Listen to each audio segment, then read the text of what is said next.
Someone who's got 3 young kids. They're now 7, 5, and 2, 3 daughters. When I see people like Glenn Youngkin, former governor of Virginia, launching organizations like Empowering America's Parents, I absolutely love it. This national policy group is dedicated to empowering parents through transparency in public education and expanded educational choice for parents and students alike. So, Governor, I'm here in Kansas City, and there have been some moves made on school choice in places like Kansas and Missouri. Some states have been better than others. As you look at the 50-state landscape right now, where do you want to see this organization Empowering America's Parents really go as it relates to school choice?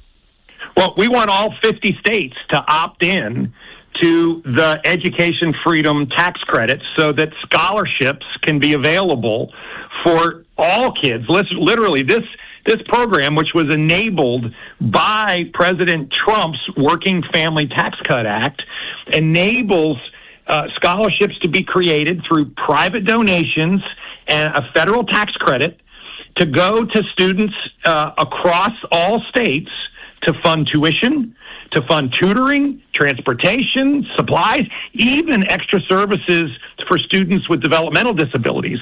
And the one catch is that governors have to opt in. And we have 30 states that have opted in and 20 states that haven't.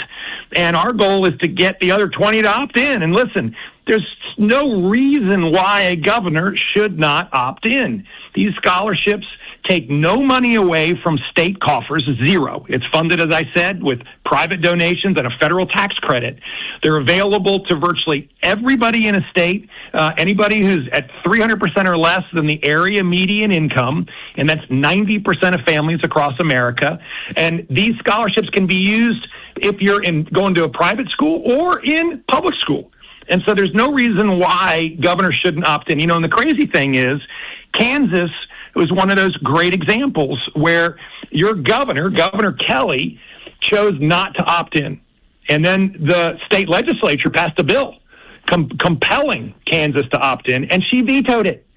And then they turned around and overrode her veto, and it was that effort to get Kansas into this life-changing tax credit-driven scholarship program.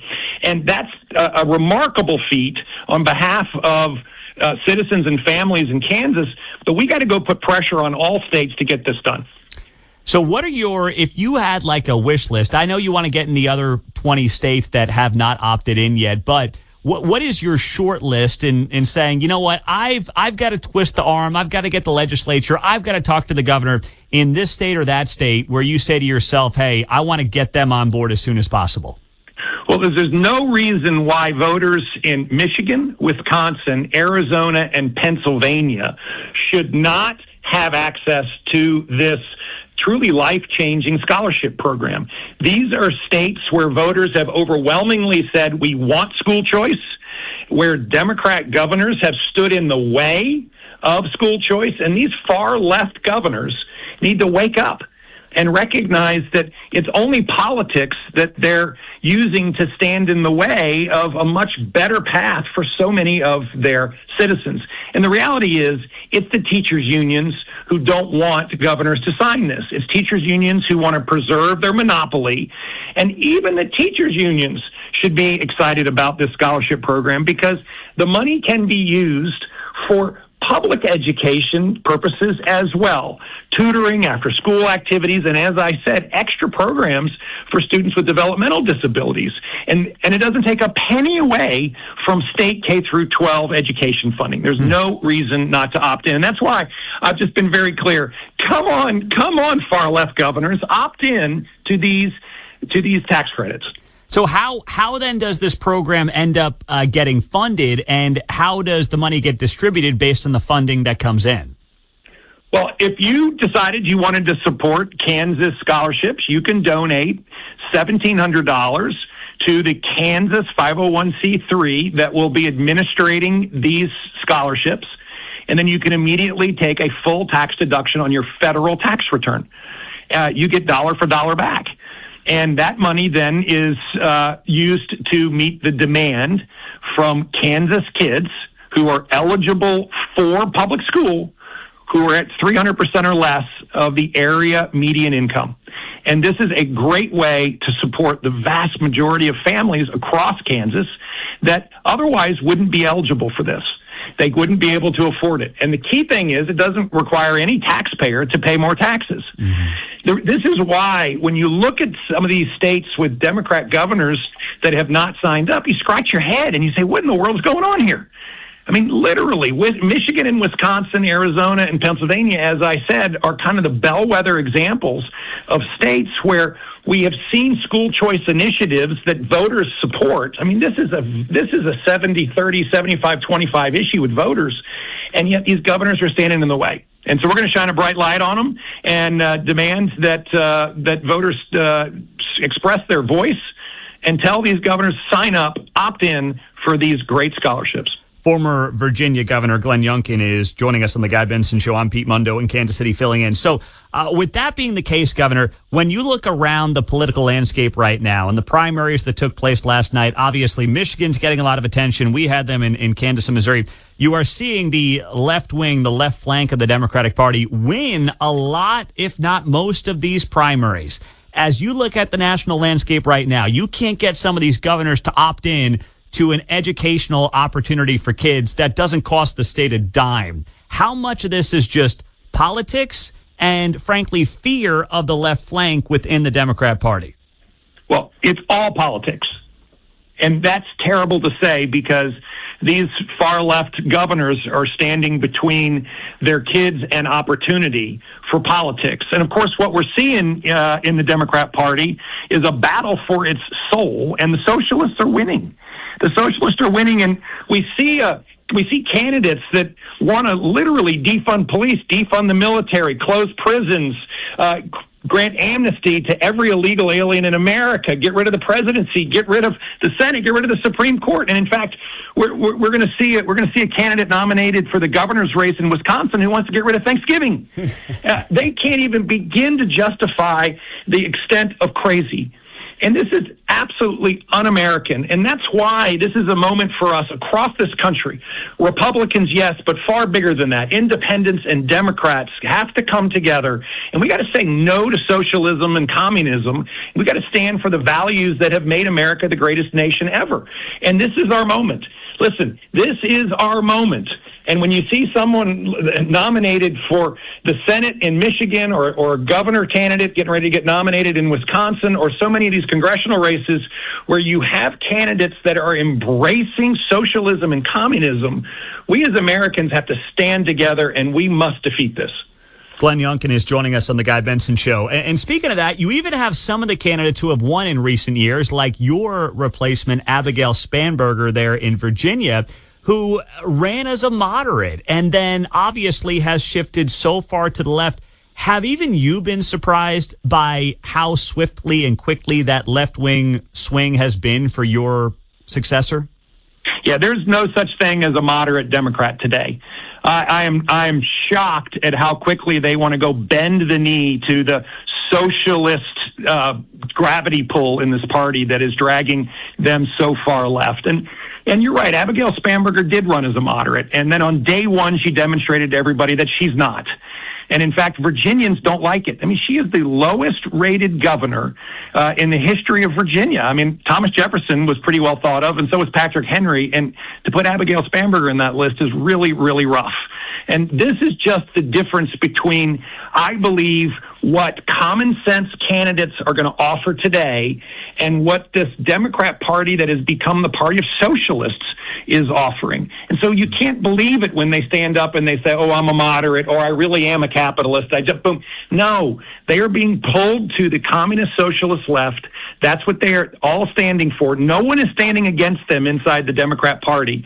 And therefore, voters, we've got to come together as a nation and demonstrate that we believe in these principles that have underpinned America from our founding. And as a Virginian, literally home to George Washington and Thomas Jefferson and Patrick Henry, I mean, there is no moment in our nation's history where I have felt, at least during my lifetime, that we are at greater risk. And that means we have to stand together and all have our 1776 moment and stand up for America. Yeah. Now, what would you do if you were, and I'm sure that you loosely are, and you're having these conversations, I'm sure, on a regular basis, but if you're the Republican Party, you're the party in power. Typically in a midterm year, they're not going to have a ton of success. How would you advise them going into November? Well, I'll be on the road campaigning.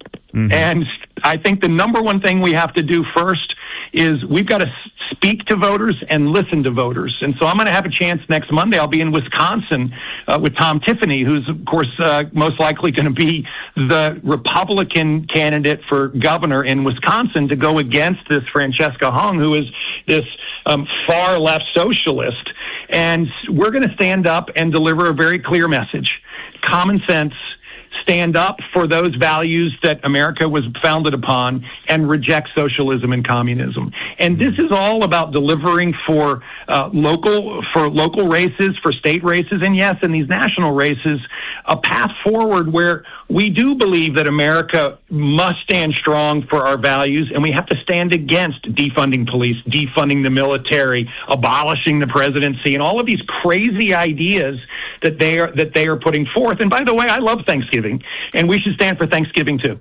I completely agree. Who doesn't love Thanksgiving? Glenn Youngkin is here joining us on the Guy Benson Show. I'm Pete Mundo filling in. So when I was reading about empowering America's parents, which of course you have launched to get this program into states around the country, the 20 states that have not signed up, NBC News wrote in the headline, presidential prospect Glenn Youngkin launches group focused on education policy. They write here, Youngkin's move is likely to intensify speculation that he will seek the Republican nomination for president in 2028. Is that on your mind, Governor?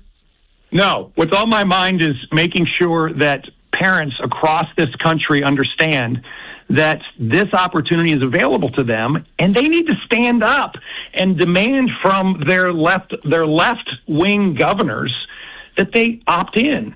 And I think this is part of our overall narrative as Republican candidates to make sure that, one, everybody understands that America's future is going to be built on some key principles. One of them is excellence in education and empowering parents to make decisions for their children. And that's exactly what the Education Freedom Tax Credit does. I mean, at the end of the day, Pete, this tax credit is virtually universal school choice. Over 90% of kids in America will qualify. And this provides an opportunity for all kids who want to go to private school, who otherwise can't afford to do it, or kids who are in public school system to get access to these scholarships, to pursue an educational path that unlocks their dreams. And it's crazy to me that we're seeing these far-left governors stand in the way. And that's why we're doing this, because not many people are as familiar with this as they should be. This is a great program, and I also believe it's something that people should assess these governors' races across the country on. I mean, if you've got two candidates, and one of them is saying, I'm for education freedom tax credit scholarships, and the other one is saying, I'm against it, you should understand why, because we have seen states where governors have stepped in, like Joe Lombardo in Nevada, and said, I'm in. I'm in. And yet, as he's up for re-election this year, you see folks running against him. We're going to pull him out. These are really important issues for people who care about education, which is all voters, to make sure they understand. Empowerparents.us. That's empowerparents.us. Former Virginia Governor Glenn Youngkin joining us on the Guy Benson Show. Governor, it is great to have you here. My folks are Williamsburg, Virginia residents. They were very happy with your administration. Not as much right now, but they'll power through a couple more years. We appreciate you, Governor. Thanks so much. Pete, God bless. Thank you. All right.